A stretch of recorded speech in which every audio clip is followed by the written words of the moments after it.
ज्ञानानंदमयं देवं विक्रमं स्फटिकाकृतिम् आधारं सर्वविद्यानां श्रीहरिं उपास्महे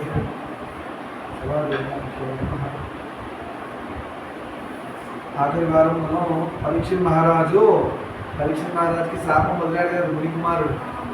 ఆయన ఎలా మరణం నుంచి తప్పించుకోవాలని ప్రయత్నం చేస్తున్నాడని చోట ఆగాం కదా. ఆయన ఏమన్నాడు? పరీక్షిత్ మహారాజు శాప కారణంగా మరణం సంభవించిన ప్రయత్నం అయితే మనం చేయాలి కదా. ప్రయత్నం చేసేవాడే తెలివైన వాడు. అలా ప్రయత్నం చేసి తన యొక్క మృత్యువు నుంచి ఎక్స్టెన్షన్ పొందిన వాళ్ళు ఉన్నాయి కదా చాలా. అలా ఒక దాని గురించి చెప్తున్నాడు పరీక్షిత్ మహారాజు. చూడండి ఎలా అంటాడు. ఇప్పుడు సూత మహాముని తన శిష్యులకు చెప్తున్నాడు. పరీక్షిత్ మహారాజు ఏం మాట్లాడో ఆ విషయంగా చెప్తున్నాడు. ఒక భర్త తన భార్యను బ్రతికించుకోవడం కోసం తన అర్ధాయువుని ఇచ్చేసేసి ఆ జీవితాన్ని ఎక్స్టెన్షన్ చేసుకున్నాడు. అలాంటి వాడు ఎవరు? వాడి గురించి చెప్పండి, వాళ్ళ గురించి చెప్పండి అని శిష్యులు అడుగుతున్నారు ఋషుని.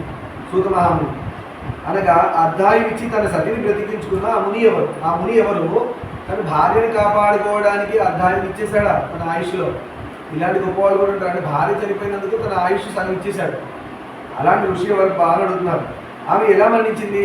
ఆయన భార్య ఎలా చనిపోయింది అని అడుగుతున్నారు.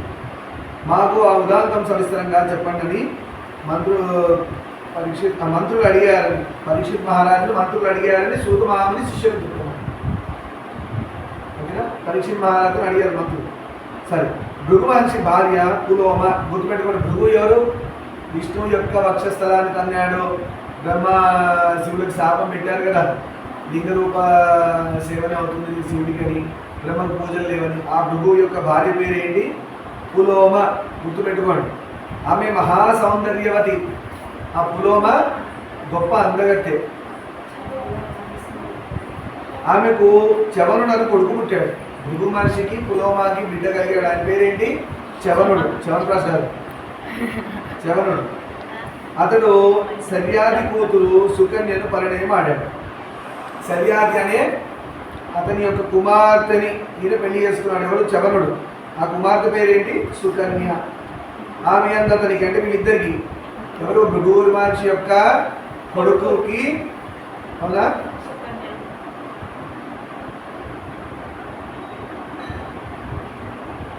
కొడుక్కి సుకన్యకు పెళ్ళి అయింది కదా, వాళ్ళకు కొడుకు పుట్టాడు. ఆయన పేరేంటి? ఆమె అతనికి ప్రమతి అను పుత్రుడు భవించాడు. ప్రమతి ఆయన పేరు, కొడుకు. అంటే భృగు మహర్షి యొక్క మనవడి పేరు ప్రమతి. అతని భార్య ప్రతాపి. మనవడికి పెళ్ళయింది. ఆ పెళ్ళైన భార్య పేరు మనవరాలు కదా అవతలు కూడా. ఆమె పేరేంటి? ప్రతాపి. ఆమెకు రురువు అనే ఒక కొడుకు పుట్టాడు. వరుసగా రిలేషన్స్ వచ్చాయి. భృగు మహర్షి యొక్క మనవాడికి కొడుకు పుట్టాడు. ఆయన పేరేంటి? రురువు. గుర్తుపెట్టుకోండి, పేర్లు ఎలా ఉన్నాయి. రురువు మహాతపస్సాడు. ఓకేనా?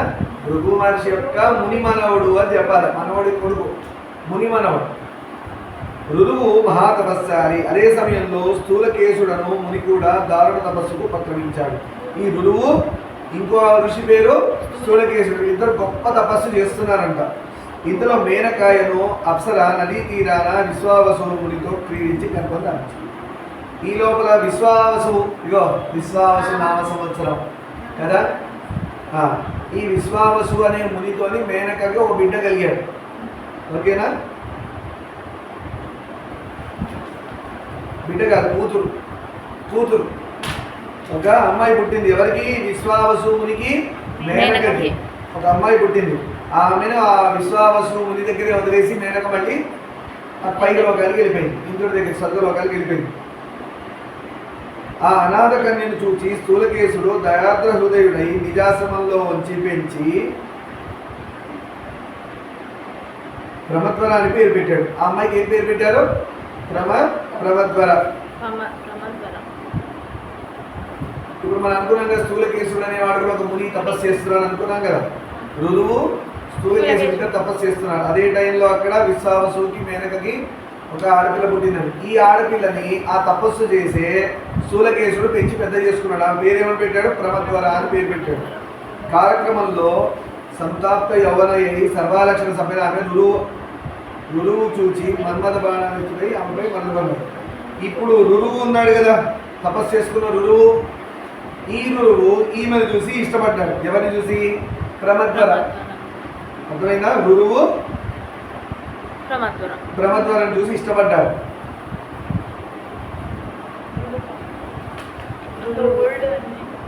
ఇప్పుడు ఈయన మళ్ళీ తన ఇంటికి వెళ్ళిపోయాడు. వెళ్ళిపోతే తండ్రి ఎవరు?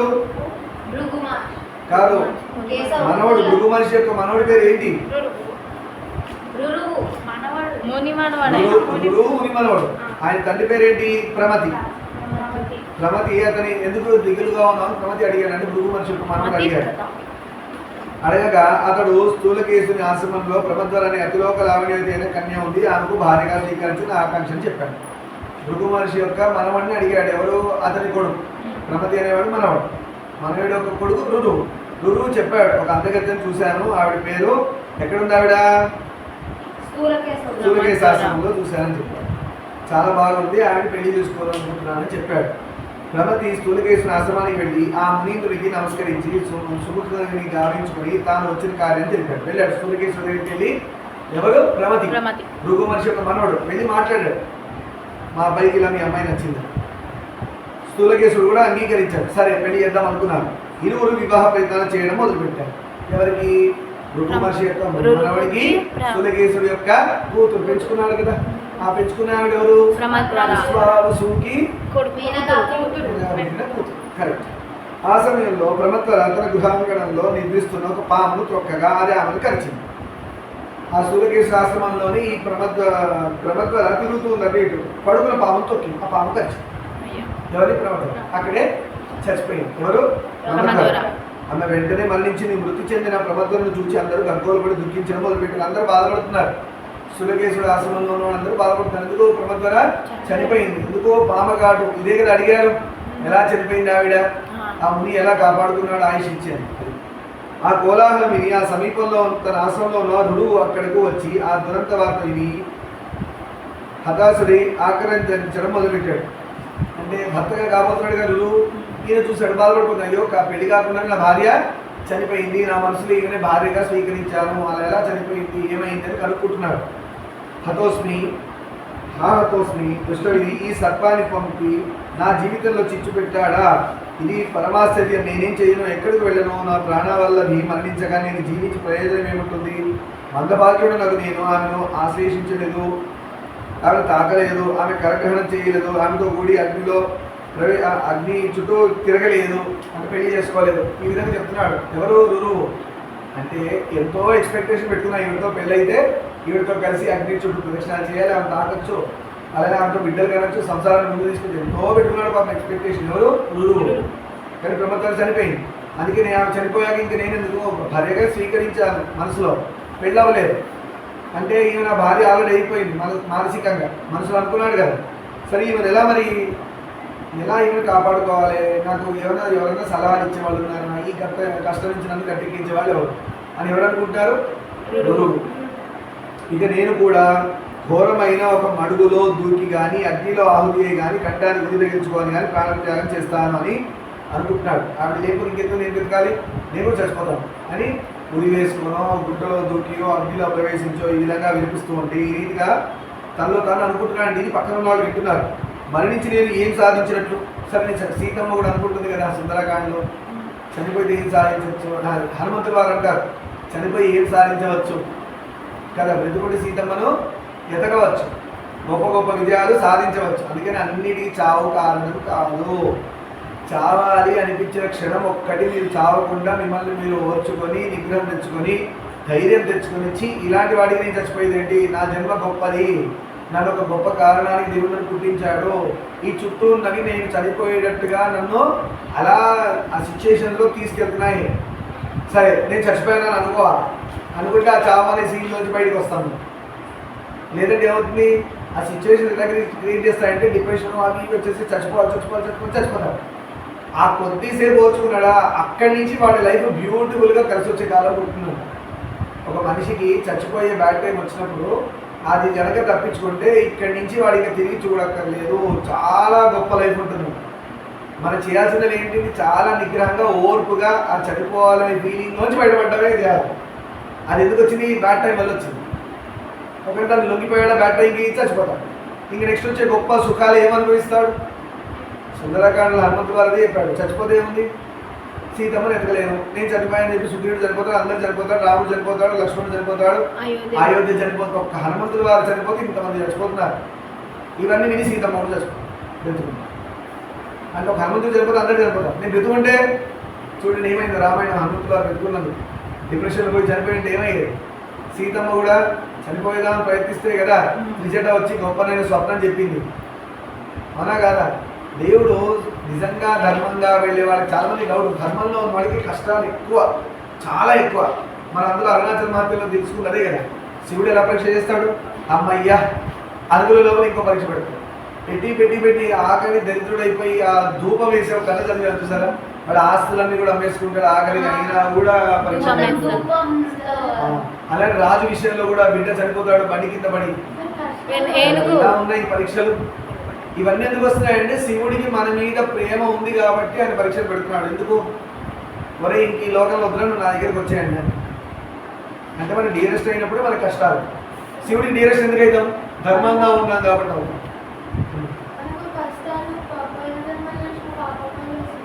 వస్తాయి కొన్ని పరీక్షల వల్ల వస్తాయి, పరీక్షల వల్ల దేవుడు పరీక్ష పెట్టాలి. ధర్మంగా ఉంటున్నాం అయినా కూడా కష్టాలు వస్తున్నాయి అంటే అర్థం ఏంటి? పరీక్షిస్తాను. అలాగే ప్రారంభం కూడా ఉంటుంది. పరీక్షకి ప్రారంభానికి ఈజీగా గుర్తుపట్టవచ్చు. పరీక్షకి ప్రారంభానికి గుర్తుపట్టవచ్చు. మీకు ఇలా ఉంటే గురువులు అంటారు చెప్తారు. మరణించి నేను ఏం సాధించట్లు? ఆత్మహత్య దురత్యయం, నా తల్లిదండ్రులను దురంతమైన శోక సముద్రంలో తోసినవాడు అంటారు. ఆత్మహత్య ఎవరు చేసుకున్నారో వాళ్ళ తల్లిదండ్రులు తీసుకెళ్ళి నరకలు ఒకళ్ళు పడేస్తారు. పేపర్లో ఇన్ని చూస్తున్నారు, చచ్చిపోయారు ఆత్మహత్య చేసుకుని చచ్చిపోయారు. పాపము మీరు అర్థం చేసుకోండి ఒకసారి. తల్లిదండ్రులు ఏం పాపం చేశారమ్మా? బిడ్డ చచ్చిపోయినా కొడుకు చచ్చిపోయినా తీసుకెళ్ళి తల్లిదండ్రులను నరకల్లో పడేస్తున్నారు. మీకు అనిపించాలి కదా? తల్లిదండ్రులు ఏం తప్పు చేశారండి? పిల్లాడో పిల్లలు చచ్చిపోతే తల్లిదండ్రులు నరకల్లో ఎందుకు పడేస్తున్నాడండి? ఎవరమ్మా నన్ను పిచ్చోడు కాదు. పెంపకం నువ్వు అలా పెంచావు. ఆవిడో ఆ అబ్బాయో అమ్మాయో చచ్చింది. అలా చచ్చిపోయేంత దారుణంగా మైండ్ని తయారు చేసిన దౌర్భాగ్యమైన స్థితిని క్రియేట్ చేసిన తల్లిదండ్రులకే శిక్ష. అందుకే పిల్లలు ఎంత చేసినప్పుడు ఎవరికి శిక్ష? తల్లిదండ్రులకి. ఒక ఏజ్ వచ్చాక మీకే ఉంటుంది. మన స్టేటస్లో పెట్టాను చిన్న కొటేషన్స్. గురుగారు చెప్పింది, ఇస్కాన్ టెంపుల్ సంబంధించిన గురుగారు చెప్పింది స్టేటస్లో పెట్టి, దాని తర్వాత నేను ఒక 8-9 స్టేటస్లో పెట్టా వరుసగా. నేను ఎక్స్ప్లెయిన్ చేసుకుంటూ రియల్ లైఫ్లో మనకి ఎలా ఉంటుందో. భర్త చేసిన తప్పులకి భర్తనే అనుభవిస్తాడు.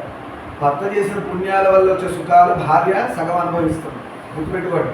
ఒక హస్బెండ్ 100% పాపాలు చేశాడనుకో, 100% పాపాలు హస్బెండే అనుభవించాలి. భార్యకి పిల్లలకి ఏం సంబంధం ఉండదు. అదే భర్త ఒక 100% పుణ్యం చేస్తే 50% భార్యకి ఇచ్చేశారు. చూడండి ఆడవాళ్ళకి ఎంత అదృష్టం. అలానే ఇప్పుడు భార్య దగ్గరకు వద్దాం అకౌంట్. భార్య 100% తప్పులు చేసినప్పుడు 50% భర్తకే ఇస్తారు. అదే భార్య 100% పుణ్యమే చేసినప్పుడు భార్యకే ఉంటుంది, భర్తకి. దీన్ని బట్టి మీకు ఏమర్థమైంది? ఇంటి యజమానిని ఆ ఇంట్లో వాళ్ళు ఎంత జాగ్రత్తగా కాపాడుకోవాలి అంటే భార్య ఎంత ధర్మంగా నడుచుకోవాలి.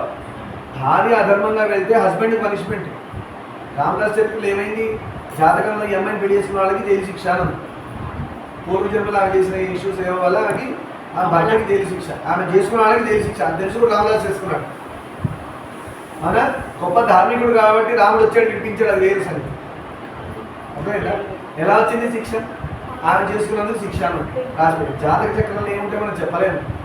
అలా ఆవిడ వల్ల హస్బెండ్కి ఇబ్బంది అంటే ఆ భార్య ఎంత ధర్మాత్మ. ఎందుకు మీకు చెప్తానంటే ఆడపిల్లలు జాగ్రత్త. మా హస్బెండ్ గారు పోయేదని అనుకోవద్దు. హస్బెండ్ మీరు వేరు కాదు. ఒక్కసారి పెళ్ళయ్యాక మీరు వేరు, మీ హస్బెండ్ వేరు కాదు. మీ హస్బెండ్ పడిపోయినా మీరు పడిపోయినట్టే, మీరు పడిపోయినా మీ హస్బెండ్ పడిపోయినట్టు అని అనుకోవాలి. ఇంకా కూడా మీరు ఏమనుకున్నా, అయ్యో పాపం నేను చేసే దిక్కుమాల పనులకి పాపాల వల్ల నా హస్బెండ్ ఇబ్బంది పడుతున్నాడా, అలా నేను చేయకూడదు, నేను ధర్మంగా ఉంటాను. పాపం నా కష్టాలని ఆయన 50% తీసుకుంటున్నాడు, ఆయన సుఖాల్లో 50% నాకు ఇచ్చేస్తున్నాడు అంటే ఆయనకి ఏమైంది? సుఖాల్లో సగం లాసు, కష్టాలు ఎదురుచిపడుతున్నాయి. ఇంటి యజమాని అందుకే హస్బెండ్ అన్నారు.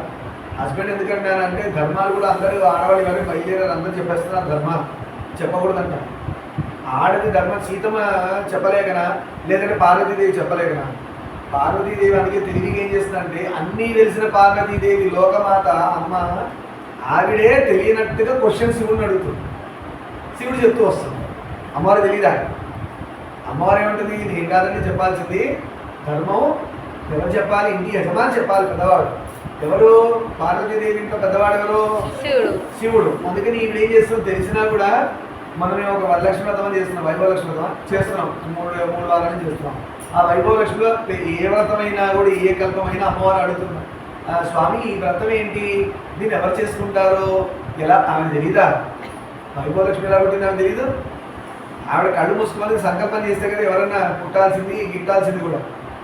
అది అమ్మవారు తెలియనట్టుగా అడుగుతారు. అయ్యవారు అమ్మవారు తెలియదన్నట్టుగానే చెప్తున్నారు. అమ్మవారు అయ్యవారు అమ్మవారు తెలీదా? శివార్గ లేని చీమైన పుట్టదంటే శివుడు అంటే శివుడు ఒక్కడనే కాదు, అమ్మవారు కూడా. అర్థమైందా? శివుడే ఇలా స్థూల రూపంగా ఇలా జడంలా కూర్చుంటే అమ్మవారు వచ్చి ఆయన కదిలిస్తేనే మనకి బయలుదేరతాడు. అంటే అమ్మవారి శక్తి లేని శివుడు కూడా ఏం పని చేయడు. అలాంటి అమ్మవారు తెలియకుండా ఎలా ఉంటుంది అంటే దీన్ని బట్టి ఏమర్థమైంది? రేపు పొద్దున్న మీరు ధర్మాలు చెప్పాల్సి వస్తే ఫస్ట్ నీ హస్బెండ్కి ఆ ధర్మం నేర్పించి ఆయనతో చెప్పించి ప్రవర్తింప చేయండి. అంటే ఎవరికి? మీ పిల్లలు చెప్పించినా బయట చెప్పించిన. అందుకని నేను ఏదో నా పుస్తకాలు చదివేసుకున్నాను, చిన్నప్పుడు హాయి గురుగారి దగ్గర ప్రవచనాలు విన్నాను, పురాణాలు వినేసి చెప్పి మీరు ఆగేయడం స్టార్ట్ అయితే ఇంటి యజమాని చిన్నపోతాడు. చిన్నపోవడం అంటే ఆయన తక్కువ చేసినాడు. అర్థమైందా? అలాంటి ఆడవాళ్ళు బయటికి రావద్దా అంటే తప్పదు. వేదమైతే నిర్మూలన అని చెప్పింది. ఇంకోటి వేదమాత గాయత్రి అంటే గాయత్రి అని చెప్పేలే, గాయత్రి వేదమాతే, ఆవిడ కూడా పరమేశ్వరుడితో చెప్పిస్తుంది. అర్థమైందా? సరస్వతి ఏం చేయాలంటే బ్రహ్మదేవుడితో చెప్పిస్తుంది. లక్ష్మీదేవిని చేయాలంటే విష్ణువుతో చెప్పిస్తుంది. అందరూ చాలా ధర్మంగా ఉంటున్నారు. ఇది ఎందుకు ఇట్లా అంటే ధర్మం అలానే ఉంది, ధర్మం బట్టి పోవాలి మనం. దీనికి సొసైటీ ఇప్పుడున్న వర్స్ట్ ఏమైందంటే సొసైటీ ఉమెన్ ఎంపవర్మెంట్ మంచిదే, ఆడవాళ్ళకి ప్రొటెక్షన్ ఇంపార్టెంటే, ఆడవాళ్ళని కాపాడుకోవడం ఇంపార్టెంటే, ఆడపిల్లని కాపాడడం చాలా ఇంపార్టెంట్. దానికి మగవాడు సహకారం చాలా అవసరం, అవునా కాదా? మగవాడు ఉండి రక్షణ భారం వహించాల్సిన వాడు మగవాడిని ఆడవాళ్ళు తొక్కేస్తే ఇప్పుడు అంటారు ఉంటాయి సిచ్యువేషన్. ఆడవాళ్ళు తొక్కేస్తున్నారు అన్నది ఇప్పుడు మగవాళ్ళని తొక్కేస్తున్నారు అన్న. ఎవరు తొక్కేస్తున్నారు అని మనం చెప్పము, అని చెప్తే మనకు గోల. ఆడవాళ్ళు తొక్కేస్తున్నారు, మగవాళ్ళు తొక్కేస్తున్నారు అని మనకు అనవసరం. మగవాళ్ళని కాపాడుకోవాల్సిన స్టేజ్ వచ్చింది సొసైటీ. అలా ఉంది దారుణంగా. బయట ఫ్రీడమ్ ఎక్కువైపోయింది, లా అండ్ రూల్స్ అన్నీ కూడా ఆడవాళ్ళకి ప్లస్ అయ్యేసరికి మగవాళ్ళకి ఇబ్బందులు స్టార్ట్ అయ్యింది. సరే, ఇప్పుడు మరణించి నేను ఏం సాధించినట్లు? ఆత్మహత్య దురత్యయం, నా తల్లిదండ్రులను దురతమైన లోకాలు. అదే అందుకనే సూసైడ్ లాంటి ఆలోచనలు వస్తే నిర్మమాటగా చచ్చి ఏం సాధిస్తాం? చచ్చిపోయాం అనుకోని హాయిగా కొత్త లైఫ్ స్టార్ట్ చేయండి. చచ్చిపోయారు ఫీలింగ్ వస్తారు, చచ్చిపోయారు ఇప్పుడు అయిపోయింది, ఫీలింగ్ రాగానే చచ్చిపోయారు. New life, fresh chapter. వాళ్ళ పేరు కూడా మార్చుకోండి, అపియరెన్స్ మార్చేసుకోండి, ప్లేస్ మార్చండి, మీకు ఏమేమి నచ్చలేదు అన్నీ మార్చుకుంటూ వచ్చేసేయండి. అయిపోయింది కొత్త లైఫ్. ఎక్కడుందిరా అంటే మీ దగ్గరే ఉంది ప్రాబ్లము, సొల్యూషన్ కూడా. ప్రాబ్లం ఎవరి దగ్గర ఉంది? చచ్చిపోవాలని ప్రాబ్లం నా దగ్గర ఉంది. నా సొల్యూషన్ ఎక్కడ ఉంటుంది? ప్రాబ్లం ఎక్కడ ఉంటుంది? నా దగ్గర సొల్యూషన్. మీరు సొల్యూషన్ ఇక్కడ పెట్టుకొని ఎక్కడ అవుతుంది? ఎందుకు దొరుకుతుంది? ఎక్కడ పోగొట్టుకుంటే అక్కడే ఎత్తుకోవాలి, ఎక్కడ పడిపోతే అక్కడే నిలబడాలి. ఇది లైఫ్లో ఎప్పుడు గుర్తుపెట్టుకోండి. నా జీవితంలో చాలా వరకు అవి ఎన్ని నేర్చుకొని గుర్తుపెట్టుకొని ఫాలో అవుతున్నాను. ఎక్కడ పడిపోతే అక్కడే నిలబడాలి, అప్పుడే వాల్యూ. ఎక్కడ పోగొట్టుకుంటే అక్కడే వెతుక్కోవాలి. రిలేషన్స్ నిలబెట్టుకోవడం కోసం ఎంతన్నా దిగాలి. ఇవాళ ఒకటి కొత్త పోగొట్టు స్టార్ట్ అయింది. అది ఎంత వచ్చింది తెలియదు కానీ లార్జ్ ఫ్యామిలీస్ ఉన్నప్పుడు హాయిగా ఉండేవాళ్ళు. షార్ట్ ఫ్యామిలీస్ వచ్చాక షార్ట్, మరీ షార్ట్ అయ్యి, మినీ షార్ట్ అయ్యి, మైక్రో షార్ట్ అయ్యి, నానో షార్ట్ అయిపోయింది. ఏమైంది? అప్పుడు 10-15 మంది ఉండేవాళ్ళు. ఆ 10-15 మంది లార్జ్ ఫ్యామిలీ కాస్త న్యూక్లియర్ ఫ్యామిలీ కదా. ఏమైంది? చిన్నగా అయిపోయింది. ఎంత అయింది? 6 అయ్యారు. 6 కాస్త 4 అయ్యారు. 4 కాస్త 3 అయ్యారు. 3 పిల్లలు, కూతురు, కొడుకు, 3 అయ్యారు. 3లో 2 మా పిల్లలు వద్దంటారు, పెంచుకుంటా కావాలంటే అంటారు. ఇద్దరు దాన్ని పెంచుకోవడం తప్పాలంటే నీ కడుపు నుంచి వచ్చి బిడ్డగా అయితే తల్లి కానీ నీ ఫీలింగ్ తెలుస్తుంది, ఆ ప్రేమ పుట్టడం తెలుస్తుంది, ఎలా ఉందని నొప్పి తెలుస్తుంది. నీకు ఆ తల్లి అయ్యే భాగ్యం ఉంది, తండ్రి అయ్యే భాగ్యం ఉంది. నువ్వు పెంచుకోవడం తప్పని కాదు. నువ్వు కన్నాకి ఇంకోటి తెచ్చి పెంచుకో. ఎవరు వద్దన్నారు? వద్దనట్లే కదా. ఇది కొత్త పోగడ. పిల్లలు కానీ పెంచుకుంటామంట. అది మనకు అది ఏం పిచ్చి ఆలోచన ఉందో తెలియదు. లోపల హిడక, బయటికి మాత్రం ప్రొజెక్షన్ పెంచుకోవడం మంచి ఆలోచన ముసుగులా కనబడుతుంది. సరే, ఇద్దరు అయ్యారు. ఇద్దరు ఏమయ్యారు? ఒకడు అమెరికాలో ఉంటాడు, ఒకడు ఇండియాలో ఉంటాడు, లేదంటే ఒకడు ఆస్ట్రేలియాలో ఉంటాడు, ఆవిడ ఈవిడ ఇండియాలో ఈయన ఇండియాలో ఉంటాడు. ఏమయ్యారు ఇద్దరు ఏమయ్యారు? ఎవరి జోడి వాళ్ళయ్యారు, ఎవరి దారి వాళ్ళయ్యారు, ఎవరి దారి వాళ్ళయ్యారు. ఇంకా వస్తే కుటుంబం ఏంటి, సనాతన ధర్మం ఏంటి, ఇంక ఇవన్నీ ఏమొస్తాయి? ఆశ్రమాలు ఎక్కడ పోయింది, గృహస్థాశ్రమం ఎక్కడ పోయింది, బ్రహ్మచర్యం ఎక్కడ పోయింది, గృహస్థాశ్రమం ఎక్కడ పోయింది, వానప్రస్థం ఎక్కడ పోయింది, సన్యాసాశ్రమం, అసలు ఈ బ్యూటిఫుల్ సెటప్ ఎటుపోయింది? ఎటుపోయింది? ఇలా ఇండివిజువల్ పోయిన వాళ్ళ వల్ల ఏమవుతుంది, సొసైటీ పాడవుతుంది. అది ఆడది కావచ్చు, మగవాడు కావచ్చు. మన ధర్మం ఎంత గొప్పగా పెట్టిందంటే బ్రహ్మచర్యంలో బాగా విద్య నేర్చుకొని గృహస్థాశ్రమంలో ఆడదాన్ని చేయబడుకునో మగవాడు చేయబడుకునో గృహస్థాశ్రమంలో ఎంటర్ అయ్యి తన కోరికలు ఒకళ్ళొకళ్ళు తీర్చుకుంటూ, భర్త కోరికలు భార్య తీరుస్తూ, భార్య కోరికలు భర్త తీరుస్తూ మంచిగా గృహస్థాశ్రమం ఎంజాయ్ చేసి పిల్లలు మనవాళ్ళు వచ్చేసాక హాయిగా వానప్రస్థంలోకి పోయి మళ్ళీ తపస్సు యోగం అన్నీ వదిలేసుకుంటూ తపస్సు యోగం చేసుకుంటూ, అవునా, మెల్లగా సన్యాసాశ్రమం వైపు వెళ్ళి భగవంతుడు చేయడం ఎంత బ్యూటిఫుల్గా ఉంది ఈ సెటప్.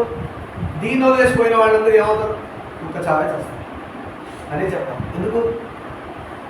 మొన్న మా ఇంటి ముందు కుక్క చచ్చిపోయింది. కానీ భార్య పిల్లల ఎవరైనా ఉన్నారా?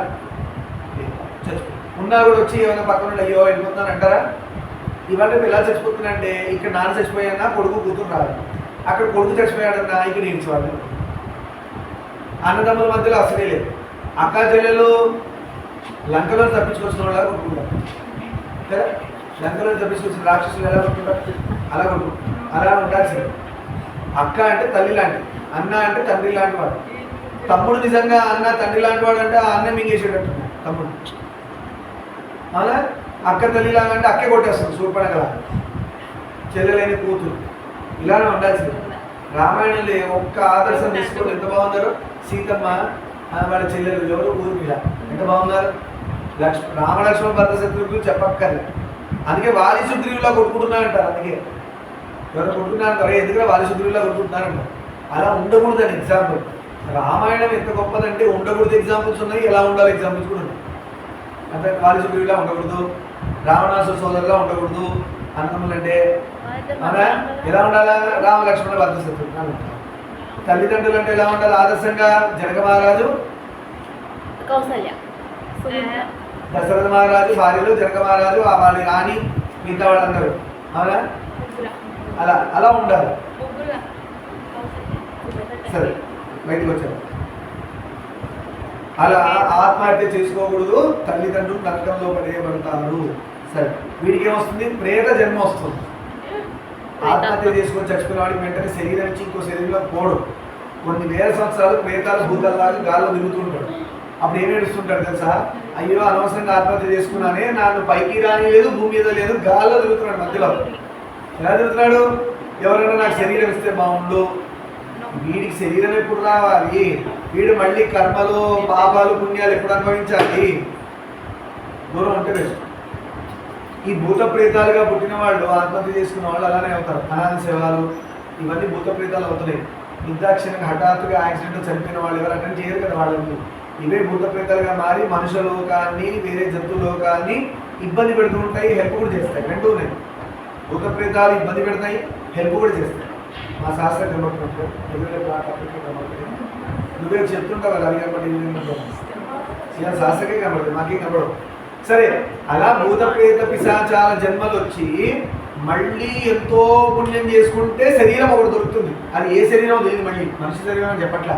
కుక్కో, పందో, పెండకపోలో పురుగో ఏ శరీరం దొరుకుతుందో అది దొరకడానికి వీడంటే వీడికి శరీరం ఇస్తే అన్యాయంగా దాన్ని చంపాడు కదా, ఆత్మహత్య చేసుకో. వీడికి శరీరం ఎందుకని దేవుడు ఇయ్యాడు. పైన లోకాలు రానియాడు, గేట్లు బంద్, భూలోకంలో రావడం. ఈ మధ్యలో గాల్లో తిరుగుతుంటాడు అటు ఇటు, ఎందుకు పనికి రాకుండా. ఎవడో ఎక్కడో పుణ్యాత్ముడు గురువులు ఎవరో పుట్టి ఈ భూత ప్రేత పిశాచాలకు కూడా మోక్షం కలిగించే గురువులు నాకు తెలుసుకుంటున్నాను ఉన్నారు పేదవాళ్ళు. అలాంటి గురువుల దయ వల్ల ఈ అనాథ ప్రేతలు భూతాలు పిశాచాలకి మోక్షం అంటే ఊర్ధ్వలోకాలు కలుగుతాయి, మంచి లోకాలు కలుగుతాయి. మళ్ళీ పై లోకాలకి వెళ్ళి అక్కడికి వెళ్ళి దేవుని రిక్వెస్ట్ పెట్టుకొని ఇక్కడితో జంతువు జన్మ ఎత్తి మళ్ళీ ఎత్తుకుంటూ మనిషి జన్మ వచ్చి దానిలో మళ్ళీ ఒక మంచి బ్రాహ్మణ జన్మ వచ్చి ఉత్తమమైన బ్రాహ్మణ జన్మ వచ్చి మోక్షం. ఇదంతా ఇలా చచ్చిపోవడం కంటే బతుకుండడం ఇష్టం. ఈ దరిద్రం అంతా కంటే ఆ కష్టాన్ని అనుభవిస్తే పోలే. ఏమైంది? గవర్నమెంట్ తెలిసి చచ్చిపోవాలా, బాధ్యత తెలిసి చచ్చిపోవాలా, ఉద్యోగం రాలేదు చచ్చిపోవాలా, ఉద్యోగం తీస్తారు చచ్చిపోవాలా? అప్పలోళ్ళు అందరూ మీద పడ్డారు చచ్చిపోవాలా? చచ్చిపో, ఓపిక ఉండు. ఏ టైం అయితే నువ్వు ఏ భగవంతుడిని నమ్ముకున్నావో ఎగ్జామ్ రిజల్ట్ రాలేదు సరిగా చచ్చిపోవాలా? అండ్ అప్పుడు 10th చచ్చిపోతారా? అప్పుడు ఇంటర్వ్యూ చచ్చిపోయి డిగ్రీ చచ్చిపోయి ఇంతేనా జీవితం? అంటే 10th కోసం రాసి పెట్టుందో మీ జీవితం చచ్చిపోవాలని. నెక్స్ట్ ఏముందు వెయిట్ చేయండి కదా. దేవుడు గొప్ప కష్టం ఇచ్చాడు అంటే గొప్ప సుఖం కూడా ఇస్తాడు. అంతవరకు ఓపిక మనకు లేదు వెయిట్ చేయడానికి. ఇన్ని కష్టాలు పడ్డాము, ఓపిక ఉండు, చూద్దాం రేపు సుఖం ఏమిస్తాడో. సీతమ్మ అదే చేసింది. ఇంత కష్టపడ్డాను, చనిపోయే టైంకి త్రిజట చెప్తుంది శుభశక్నాలు. హనుమంతుడు వచ్చి చెప్తాడు, హనుమంతుడు పాదం ఎక్కడ పెడితే అక్కడంతా శుభమే. అందుకే కష్టాలు వచ్చిన వాళ్ళకి సొల్యూషన్ ఏంటయ్యా అంటే హనుమంతుడు సుందరకాండ చదువు, లేదంటే ఆంజనేయ స్వామి గుడిలో ప్రదక్షిణాలు చేయి, 41 రోజులు సుందరకాండ దీక్ష పట్టు, హనుమంతుడు దీక్ష పట్టు. ఆడపిల్లలు మీరు కూడా చేయొచ్చు, హనుమంతుల వారి దీక్ష అట్లేం లేదు. 41 రోజులు పెట్టుకున్నారు, 6 రోజులు తీసేయండి, మళ్ళీ ఎక్స్టెండ్ చేయండి, అయిపోయింది. 41 రోజులు పెట్టారు, మధ్యలో ఒక 6 రోజులు బ్రేక్ వస్తుంది ఎట్లయినా కదా. 41 డేస్లో 6 డేస్ తీసేసి ఇంకో 6 డేస్ 41 తర్వాత 6 డేస్ ఎక్స్టెండ్ చేస్తే అయిపోయి. దాని మీ తప్పేముంది? మీ తప్పేం లేదు. న్యాచురల్గా వచ్చే ప్రాబ్లమ్స్, ఎవరో చచ్చిపోయారు, లేదంటే ఎవరో పుట్టారు, 3 రోజులు వచ్చింది దీక్ష మధ్యలో పురుడు, లేదంటే చచ్చిపోయారు, దూరం చుట్టూ ఎవరో చచ్చిపోయారు, ఒక రోజు ఏదో వచ్చింది, 42 అయిపోతుంది అంతే. మన చేతులారా బ్రేక్ చేస్తే తప్పు అవుతుంది, కానీ బై నేచర్ వచ్చింది ఎప్పుడు దేవుడు తప్పుగా చెప్పడు. అందరూ చాలామంది ఆడపిల్లలకి ఎక్కడ కుదురుతుందండి ఇవన్నీ దొంగవేశాలు తప్పించుకోవడానికి. వస్తున్నావుగా, ఇటువంటి పరిస్థితి లేదు, లోపలికి బాధ వస్తున్నావు కదా, నీకు ఇష్టమైన వస్తువులు అయితే కొంటున్నావు కదా. వాళ్ళ ఒక అక్క అడిగింది వాళ్ళు, మా స్టూడెంట్గా, మా దూరం చుట్టం చనిపోయాడు, మా ఇంట్లో వాళ్ళు 11 రోజులు ఏదో ఉంటుంది అది అంటే నేను ఏమో అని చెప్పేశాను. గరుడ పురాణం ప్రకారం అయితే దూరం చుట్టం అయితే ఒక రోజు కళ్ళెమ్మని నీళ్ళు పెట్టుకొని తల స్నానం చేసేసి నిష్ఠగా ఉండి, అయ్యా మీరంటే మాకు చాలా భక్తి భావం, మీరు వెళ్ళిపోవడం వల్ల మాకు చాలా బాధపడుతున్నాం, ఇబ్బంది పడుతున్నాం, అదే వాళ్ళు చూస్తారు. నిజంగా నేను పోయాక వీడు అసలు బాధ ఉందా అని చూస్తారు. ఎందుకంటే ఇక్కడే తిరుగుతుంటారు కదా, సంవత్సరం వరకు ఇక్కడే తిరుగుతారు, పైన కింద తిరుగుతుంటారు. సంవత్సరం తర్వాత వేరే శరీరంలోకి వెళ్తారు, సంవత్సరికం అంటారు అదే. ఆ శరీరంలోకి వెళ్ళే వరకు మనతో అటాచ్మెంట్ వాళ్ళకి, వేరే శరీరంలోకి వెళ్ళాక అటాచ్మెంట్ క్లోజ్. అర్థమైందా? కాకపోతే అది ఏ దేనిలోకి వెళ్ళాడు, ఆ జీవుడికి మాత్రం ఈ తద్దినాలు ఇవంతా వెళ్తుంటారు, ఆ జీవుడికి వెళ్తారు, ఆ శరీరంలో వాడికి తెలియదు. అర్థమైందా? అందుకే ఇక్కడ ఆకలేసినప్పుడు ఎవడో వచ్చి పెట్టాడంటారు, ఎవరో అందించారంటారు. ఈ జన్మలో కూడా మనకి సడన్గా దేవుడా వచ్చారా అంటారు. ఎందుకంటే పోయిన జన్మలో నీకు ఏ జీవుడికి ఏం పెట్టాడో, ఆ కొడుకు మంచి పిండ ప్రధానాలు అవి చేస్తున్నాడు, ఇక్కడ ఆకలేసిన టైంకి వీడు ఏ జన్మలో ఈ జీవుడికి ఎక్కడి నుంచి ఏమని తెలియదు కదా మనకి. అట్లా మనం ఏమనుకుంటే ఈ జన్మ అనుకుంటాం, ఈ జన్మకి లోపల ఉన్న జీవుడు ఎన్నో జన్మల నుంచి ఎన్నో రిలేషన్స్ క్యారీ చేసి వచ్చాడు, ఎన్నో పాపాలు పుణ్యాలు పట్టుకొచ్చాడు. ఈ రోజు మంచి జరిగినా ఫలితం, కష్టం వచ్చినా పాప ఫలితం. ఎప్పుడో ఎవరో ఇబ్బంది పెట్టినాం, అందుకే పాప ఫలితంగా ఇబ్బంది పడుతున్నాం, అవునా కదా? అంతేగాని ఇప్పుడున్నవాడు మన ఎదురుగున్నవాడు తిట్టుకొని వీడు నా శత్రువు, వీడు నా మిత్రుడు అన్నం ఎందుకు? ఈ శత్రువు ఎప్పుడో అయిపోయాడు. శత్రువు ఎక్కడో లేడు, మీ లోపలే ఉన్నాడు అనుకుంటా కదా. 6 శత్రువులు ఉన్నారు అలా. సరే, పరిత్యాగం చేస్తానని విలపిస్తూ అలాగా మరణించి నేను ఏం సాధించినట్టు అన్నాడు. ఆత్మహత్య చేస్తే తల్లిదండ్రులను దారుణమైన నరకలోకాలకు పంపిస్తా అన్నాడు. నేను మృతి చెందడం వల్ల నా ప్రియురాలు కలిగే ఉపకారం మాత్రమే, నా ప్రియురాలు అంటే ఇంకా భార్య అవ్వలేదు కదా, నేను డేరెస్ట్ అనుకున్నా, నా లవర్ అంటున్నాడు. ప్రియురాలకి ఏం జరుగుతుంది చచ్చిపోతే? ఆమె చచ్చిపోయింది, నేను చచ్చిపోతాను. ఆమె దానివల్ల ఏం బెనిఫిట్ వచ్చింది? పాము కాట వల్ల నిర్దాక్షిణ్యంగా చచ్చిపోయింది కదా. విరహ పీడితుడనైన నేను ఆత్మహరణానికి పాల్పడి పరలోకానికి వెళ్ళిన ఆత్మఘాతకుడని ఆమె నన్ను నిరసించవచ్చు. ఒకటి చచ్చిపోయి పైకి వెళ్ళినా నా ప్రియురాలు కూడా అక్కడే ఉంటుంది కాబట్టి ఆత్మహత్య చేసుకున్నాను, నేను వదిలేస్తున్నాను, వదిలేయచ్చు అక్కడ అంటున్నాడు. అంటే నా ప్రియురాలు నేను చచ్చిపోవడం ఇష్టం ఉండడానికి అని అంటున్నాడు. కనుక మరణించడం వల్ల దోషమే కానీ ఫలితమేమీ ఉండదు. ఇది అందరూ ఏం గుర్తుపెట్టుకోవాలా? మనం సూసైడ్ థాట్స్, సూసైడ్ చేసుకోవడం అనేది దారుణమైన తప్ప బాగా క్లియర్గా అర్థమైందిగా. దానికంటే బ్రతుకుంటే అన్ని విధాలు మంచిది అని విమర్శించుకొని గురువు స్నాతుడై ఆచమించి అంజలి పుట్టల్లో జలం గ్రహించి అదిగోడు వెంబడే స్నానాలు చేసి చేతిలో నీళ్లు పోసుకొని ఆచమనం చేసుకొని, అర్థమైందా, చేతిలో ఇలా జలం తీసుకున్నాడంట. దేవార్చనాధికమైన పుణ్యం కొంచెమైనా నేను చేసి ఉంటే గురుజనాన్ని భక్తితో ఇగో ఆయన యొక్క బలం తీసుకొస్తున్నాడు బయట నీళ్ళలోకి. సంకల్ప బలం. ఒక సినిమాలో హనుమంతుల వారి ఇస్తారు, శ్రీకృష్ణార్జున యుద్ధంలో ఒక సినిమా ఉంది, ఓకేనా? శ్రీకృష్ణార్జున యుద్ధంలో ఎంతసేపు చెప్తున్నాను మనం, అంతేకంటే ఇప్పుడు సేపు చచ్చిపోవాలని కాదు. మనలో దేవుడు ఎంత గొప్ప శక్తి పెట్టాడని యూనివర్స్లో ఉన్న శక్తి అంతా మనలో ఆఫ్టర్ ఆల్ ఫిజిక్స్కి మ్యాథ్స్కి ఎగ్జామ్ ఫెయిల్ అయ్యారని నారాయణ చైతన్య ఎక్కడెక్కడ వింటుంటాం కదా చచ్చిపోయారు పిల్లలు వేరే కాలేజీలో ఎక్కడెక్కడో అప్పుడు వీటికే నీ లోపల శక్తి మొత్తం ప్రయోగించకుండా నువ్వు ఆఫ్టర్ ఆల్ మ్యాథ్స్ సైన్స్కి చచ్చిపోతే అది దోమ పెట్టరు దానికంటే పుట్టిన తర్వాత ఇట్లా కొత్త చచ్చిపోతుంది దాని పని చేసేసి నిజంగా దోమ పెట్టరు హాయిగా కూర్చుని పీల్చేసి నొప్పి అనిపించింది చల్లగా చచ్చిపోతుంది దోమకి ఏమైనా కారణం ఉంటుంది ఆ జన్మ కారణం దోమ జన్మకి ఏంటి కారణం ఎవడు దొరుకుతాడా ఎవడు చోటగా పోస్తుందో అటు పోవడం నిజంగా దోమలు ఎట్లా వస్తాయంట బాడీ బ్యాడ్ స్మెల్ ఉన్న వాడి దగ్గర దోమ వెళ్ళి కుడుతుందంట దానికి ఆ స్మెల్ అది బాగా డిటెక్ట్ చేస్తుందంట దోమలు కుట్టకుండా అంటే ఏం చేయాలి స్నానాలు చేసి ప్రాక్టికల్ ఉండాలి అందుకే మన పెద్దవాళ్ళు పిచ్చిగా చెప్పలేదు 3 సార్లు స్నానాలు చేయాలి మనిషి రోజుకి పొద్దున మధ్యాహ్నం సాయంత్రం 3 సార్లు చేయాలి స్నానం ఇంకా గొప్ప వాళ్ళకి రాత్రి కూడా చేసేసి పడుకుంటారు నిద్ర ఎప్పుడైనా స్నానం చేసి నిద్రపోండి ఎంత బాగా ఉంటుంది స్వర్గంగా ఉంటుంది మీ హెల్త్ కూడా చాలా డెవలప్ అవుతుంది చాలా గ్రో అవుతుంది హెల్త్ చాలా బాగుంటుంది నేను మా అమ్మ వాళ్ళ ఇంటికి వెళ్ళినప్పుడు ఊళ్ళో స్వర్గాన్ని మా అమ్మ వాళ్ళ ఇంటికి వెళ్ళాను చిన్నవాడు 9th క్లాస్ అప్పుడు ఇక్కడికి ఒకసారి వెయిట్ కలర్ ఏంటంటే ఇక్కడ రాత్రి పడుకోవడం స్నానం చేసి పడుకోవాలని రూల్ చల్లని గల మోసుకొని సమ్మర్లో బయటగా దోమలు లేవు హాయిగా బయటకు చాలా హాయిగా ఊళ్ళో నిజంగా ఊళ్ళో సిటీ అంతా చెట్టు కొట్టేసి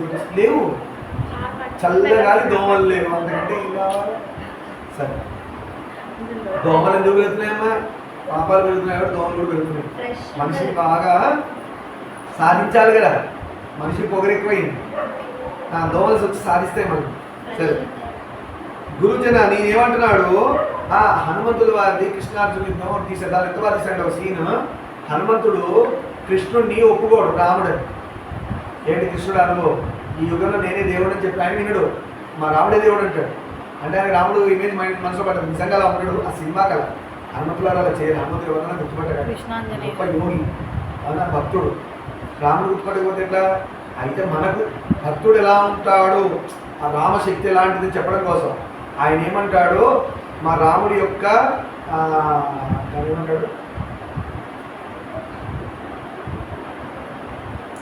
మా సీతమ్మ యొక్క పాతివ్రత్య శక్తి అంటే అది మొత్తం పిడికిల్లో తెచ్చుకుంటాడు మా సీతమ్మ యొక్క పాతివ్రత్య శక్తి అంతా ఒక చేతిలోకి రావాలంటాడు అంత వచ్చేసింది అంత పవర్ మా రాముడి మీద నాకున్న భక్తి ఒక చేతిలోకి తీసుకుంటాడు ఆ తీసుకుని దాంతో కృష్ణుడు కొట్టడానికి పోతాడు నిజంగా దెబ్బ పడితే కృష్ణుడు దెబ్బ పడుతుంది ఎందుకు పడుతుంది ఆ రెండు అంత డేంజరస్ పవర్స్ హనుమంతుడికి రాముడి మీద ఉన్న భక్తి ఏంటి ట్రూ నిజమది అది ఎలాంటిది మోస్ట్ పవర్ఫుల్ సీతమ్మ ప్రాతివ్రతం ఇంకా చెప్పక్కర్లేదు అసలు ఆ శక్తులు రెండు తెచ్చుకున్నాడు చేతిలోకి తెచ్చి కృష్ణుడు కొట్టడానికి పోతాడు వెంబడి సీతమ్మ వస్తుంది ఎలా రుక్మిణిదేవి సీతమ్మ ఎదురొచ్చి మీ స్వామి మీదే చేతుతావా అంటుంది వచ్చి అని నేను చూసి గుర్తుపట్టేస్తాను రుక్మిణిదేవి సీతమ్మ తల్లి నీకోసం ఎదుగుతున్నాను తండ్రి ఏంటంటే మీ తండ్రి నీ మీద లీల ప్రయత్నిస్తున్నాడు నీ మీద లీల చేస్తున్నాడు అయినా నువ్వు గుర్తుపట్టకుండా సరిగ్గా భక్తిగా చూడు నీకు నేను ఎంతసేపు కోపం మీద ఉన్నావు ఏంటి రాముడు కనబడలేని కోపంతో చూస్తున్నాను అందుకే నీకు నీ ప్రభు కనబడలే ఆ కోపాన్ని తీసే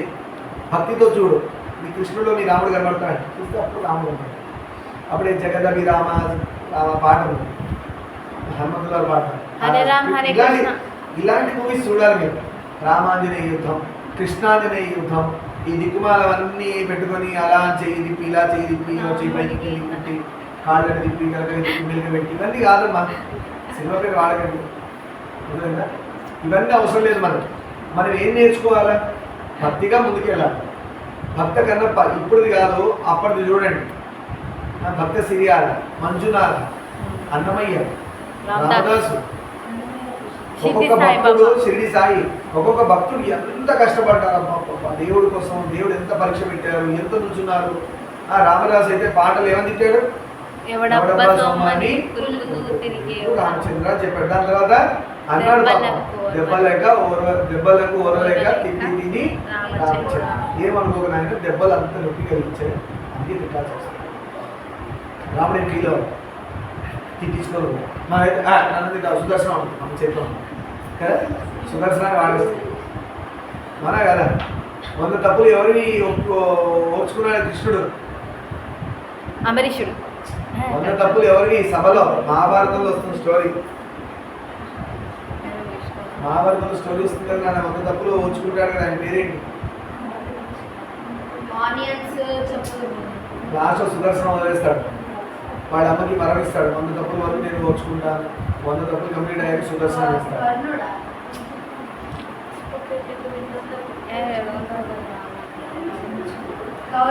కనుక్కొని నాకు ఏం చెప్పండి, కౌరవుడా? కనుక్కొని నాకు చెప్పండి. 100 తప్పులు కృష్ణుడు ఎవరు ఓర్చుకున్నారు? భీష్ముడా? 100 తప్పులు ఓర్చుకొని 100 తప్పులు అయ్యాక సుదర్శనం వదులుతాడు. భీముడా? ఇప్పుడేం గెస్ చేయకండి, మీరు ఏం చెప్పండి అన్న. నేను రోజులో క్వశ్చన్ ఇస్తాను, ఎందుకంటే పాస్ట్ చూసుకోవాలి, ఫ్యూచర్ గురించి చెక్ చేసుకుంటాం, మర్చిపోకూడదు. అంటే దీనికి ఆన్సర్ ఎవరు చెప్తారో వాళ్ళకి ఇచ్చి గిఫ్ట్. ఎట్లా పెట్టండి. కృష్ణుడు 100 తప్పులు ఓర్చుకొని 100 తప్పులు కంప్లీట్ అయ్యాక సుదర్శనం ఆయన మీద వదిలాడు. ఎవరి తప్పులు అన్నది? ఎవరి తప్పులు? వాడెవరు? చనిపోయిన వాడు కృష్ణుడు యొక్క సుదర్శనాన్ని చనిపోయిన వాడు సభలో, నిండు సభలో అదొకటి. గూగుల్లో ఒకటి ఇప్పుడే చెప్పకండి. ఫస్ట్ మీ పేరెంట్స్ అడిగిన ఎవరు చెప్తారో చూద్దాం, చెప్పనప్పుడు మీరు గూగుల్ సాయం తీసుకోండి, గూగుల్ మాత్రం. సరే, పాల్పడి పరలోకానికి వెళ్ళిన ఆత్మగాథ కూడా నాకు సరే ఇవన్నీ అయిపోయినాయి. ఈయన ఇప్పుడు హనుమంతుడు వారు ఇలా తీసుకున్నారు, అలాగే జలంలోకి ఇది శక్తి తీసుకుంటారు. మీకు కూడా ఆ శక్తి ఉంటుంది, అలా తీసి మిస్యూజ్ చేయదు. చెల్లెల మీద కోపంచో, అక్క మీద కోపంచో, తమ్ముడు ఇలా పిచ్చి చేస్తా చేయకండి. ఆ శక్తి ఉంటుంది. ఎలాంటి శక్తి చూడండి, ఎంత రోషం వచ్చినా ఇలాంటి పనులు చెయ్యకూడదు. ధర్మమైన కార్యక్రమానికి ఇది చెయ్యాలని మళ్ళీ చెప్తున్నాను. పొరపాటు ఇంత చెప్పినా కూడా మీరు అదే పని చేశారనుకోండి, అది మళ్ళీ 1000 టైమ్స్ మీకు రివర్స్ అవుతుంది. మన వల్ల ఎవరన్నా సఫర్ అయ్యారా? అందుకనే చిన్నపిల్లలు చెప్పేటప్పుడు కొంచెం జాగ్రత్తగా నోట్ అని చెప్పి హైలైట్ చేసి చెప్పాలి. మీరు ఫిజిక్స్ కెమిస్ట్రీ ల్యాబ్లో తీసే ఎక్స్పెరిమెంట్స్ ప్లీజ్ డూ ఇట్ అంటారు టీచర్స్, సూపర్విజన్, వెరీ గుడ్. అలా సరే, నేను ఏ రోజునైనా దేవుడి పూజ చేసి ఉంటే అంటున్నాడు, అంటే ఏదో చేసి ఉంటాడు కదా, భక్తిగా దేవుడికి వచ్చి ఉంటే ఆ పవర్ అంతా ఈ నీళ్ళలోకి వచ్చేయాలి. రెండోది ఏమంటున్నాడు, గురుజనాన్ని భక్తితో పూజించి ఉంటే, ఏ ఒక్క రోజున గురు పాద సేవ చేసి ఉంటే, ఈ జన్మ కాదు ఎన్నో జన్మ నుంచి, ఏ రోజైనా అంటున్నాడు. జీవుడు సంబంధించింది కదా అని ఆ నీళ్ళలోకి ఆ శక్తి తీసుకొస్తున్నాడు. తపస్సు చేసి అగ్నులను వేచి ఉంటే, గొప్ప తపస్సు చేసి హోమాలు చేసి అగ్నికి ఆహుతులు ఇచ్చి ఉంటే, ఒక్కరోజైనా అంటే చేసి ఉంటే అంటే ఆ శక్తి నీలో కావాలి. వేదాధ్యయనం చేసి గాయత్రిని జపించి ఉంటే, గాయత్రి మంత్రం ఒక్కరోజు చేసిన పురుషులు చేతులు ఉంటారా? నిత్యం చేసేదే కానీ ఆ శక్తి. సూర్యోపాసన చేసిన వాడనైతే మీరంతా చేస్తున్నారు అధ్యాయాలు, జాగ్రత్త, ఆ శక్తి అంత వస్తుంది. మళ్ళీ గుర్తుపెట్టుకోండి, ఇది కనుక మీరు పొరపాటు ఇలానే చేసి వాడితే అప్పటివరకు చేసినంత పోయినట్టే. మళ్ళీ ఫ్రెష్ చాప్టర్ స్టార్ట్ చేయాలి. ఒక ఆఫ్టర్ ఆల్ ఒకటి మీద మీరు శత్రుత్వంతో వాడిని ఇబ్బంది పెట్టాలని చేసి ఈ నీళ్లతో మీరు అలా చేస్తే వాడు ఇబ్బంది పడతాడు. అప్పటి వరకు మీకు ఇన్ని జన్మల్లో చేసిన పుణ్యం అంతా సున్నా, మళ్ళీ నెగిటివ్ బ్యాలెన్స్లోకి వెళ్తారు. ఎందుకంటే వాడిని ఇబ్బంది పెట్టినందుకు నెగిటివ్ బ్యాలెన్స్లోకి వెళ్ళి నెగిటివ్ పాజిటివ్ అవ్వాలి, మళ్ళీ ఎన్ని జన్మలు అవుతుంది. అందుకే ఓర్చుకున్నారు గొప్పవాళ్ళందరూ. ఎన్ని కష్టాలు పెట్టినా బ్రాహ్మడికి ఫస్ట్ నీతి ఏంటంటే, ఎవరిని ఎన్ని దెబ్బలు కొట్టినా ఓర్చుకో. ఎందుకు ఓర్చుకోవాలా? నువ్వు నోరు తెరిచి అన్నప్పుడు నువ్వు ఓర్చుకో. నువ్వు ఓర్చుకుంటే కనుక విష్ణువు ఉంటాడు. ఎందుకు? ఎలాగైతే శిశుపాలుడి యొక్క 100 తప్పులు మన్నించి సుదర్శన చక్రం వేసి కాపాడాడు, చంపేశాడు ఆయన్ని శిశుపాలుడు. 100 తప్పులు శిశుపాలుడి యొక్క 100 తప్పులు, ఎందుకంటే గూగుల్ మాత్రం వెతుకుతున్నాను అది తెలిసిపోయింది. శిశుపాలుడి యొక్క 100 తప్పులు మాట ఇచ్చాడు. శిశుపాలుడి 100 తప్పులు వదిలేశాడు సుదర్శన చక్రం. అలాగా మన నెగిటివ్ బ్యాలెన్స్లో వెళ్ళిపోయి మళ్ళీ కొన్ని జన్మలు అవుతుంది మనం పుణ్యం చేసుకోవడం. అందుకే అలాంటివి చేయకండి. మనం ఓర్చుకున్నామో భగవంతుడు బయలుదేరుతాడు. ఏమంటాడు? రే మా భక్తుడు బాగా ఇబ్బంది పెడుతున్నావురా, నువ్వు చూస్తున్నా మరీ ఎక్కువైపోయింది. వాడు బాధపడి ఏడ్చి నన్ను పిలిచాడా, గజేంద్ర మోక్షంలో వచ్చినట్టు రావాల్సి వస్తుంది. అప్పుడు వస్తే ఎవరికి సేఫ్? భక్తుడు సేఫ్. ఇబ్బంది పెట్టినాడు ముట్టుగా వేస్తాం నెత్తికి. గాయత్రి జపించుంటే, సూర్యోపాసన చేసిన వాడనైతే ఈయన ప్రాణప్రియ జీవిస్తుంది అని నీళ్లు తీసుకొని, ఈయన భార్య ప్రాణప్రియ ఇంకా భార్య అవ్వలే, భార్య అవ్వాల్సిన ఆవిడ జీవించాలి అంటున్నాడు. లేకపోతే ప్రాణత్యాగం చేస్తానని ఆ జలాన్ని నేల మీద చల్లాడు. ఆ నీళ్ళు తీసి నేల మీద చల్లాడు. బ్రతకాలి, లేక నేను చచ్చిపోతాను. దేవుడు ఎందుకు రావాలి? ఎందుకు బ్రతికించాలి చెప్పండి? నిజంగా ధర్మంగా ఆయన నమ్మి చేశాడు కదా దీన్ని. మరి ఇప్పుడు కాపాడటం కాకపోతే ఈయన చెప్పిన దాని ఏమైనా అధర్మం ఉందా?